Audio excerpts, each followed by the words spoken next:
Good morning, my dear beloved students of class 5. Last day I have read page 65.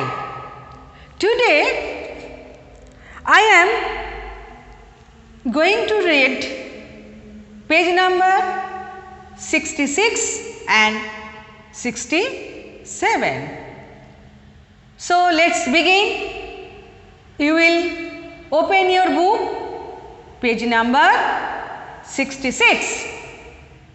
Now I am reading the chapter. Please pay attention. Most of Ravin's cousins were bleeding because the boys were armed with sticks. Suddenly, everyone began to run away and Robin was left standing alone, confused. He saw some men on horses arrive. "I am the sheriff," one of them said. "You are not from Nottingham, are you? Village folk cannot beat up the innocent townspeople here. Arrest him," he ordered his men. Poor Robin did not have a chance to say anything. He was in a dark and dirty room full of rats. He looked around and saw a hole in the ceiling. It shouldn't be too difficult to climb out, thought Robin. At night, he climbed up onto the roof, jumped down to the ground and ran to his uncle's house.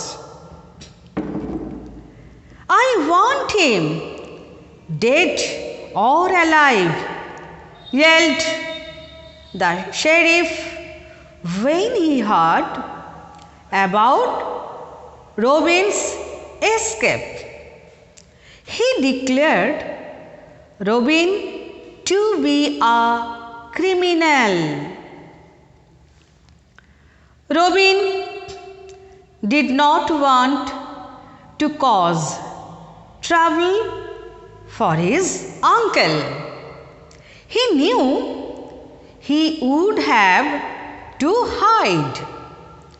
He left Nottingham and moved quietly and quickly through the countryside.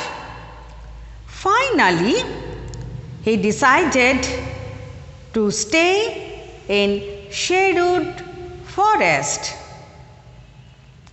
"At last, I am going to live like I have always wanted to, out in the open and under the stars.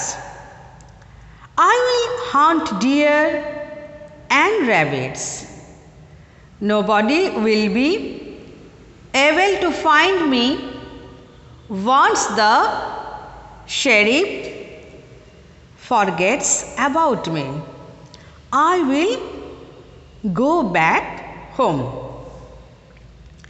At first, Robin missed his family and friends, but in a few weeks he began to enjoy living alone.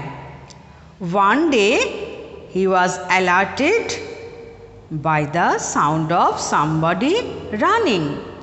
He saw a young man hiding in the bushes. He crept up behind the man. "Who are you?" Robin asked. So, what we have understood from this page? While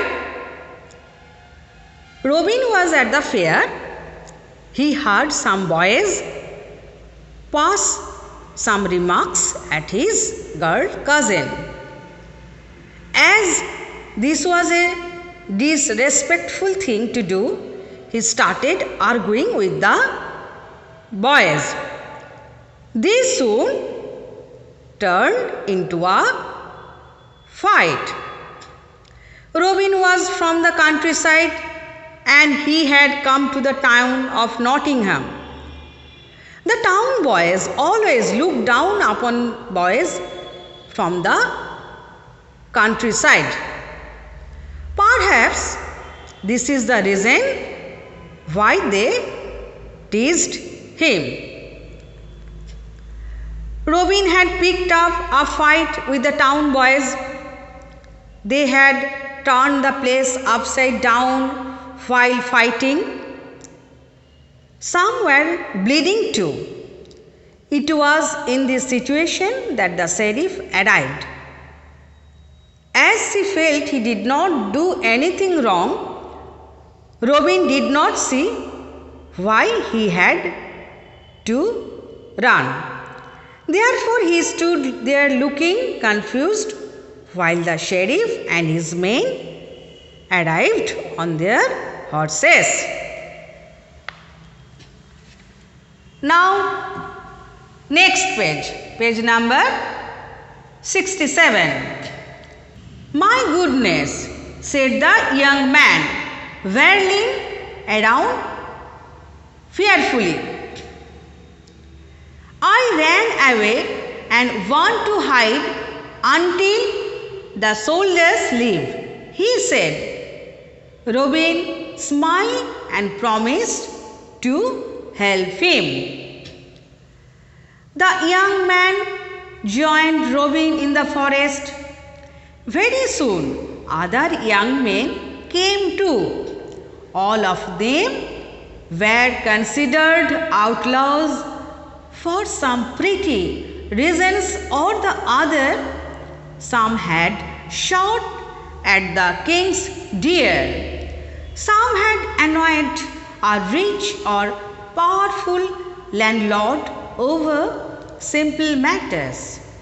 All these young men came to Sherwood to escape injustice.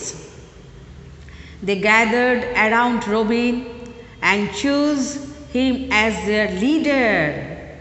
Robin's men began to call him Robin Hood because he always wore a hood. This is very important. They promised to return everything that had been wrongfully taken from people. They would help the poor by taking money from the rich. Very soon, tales of their bravery and acts of kindness spread to places far away from Sherwood.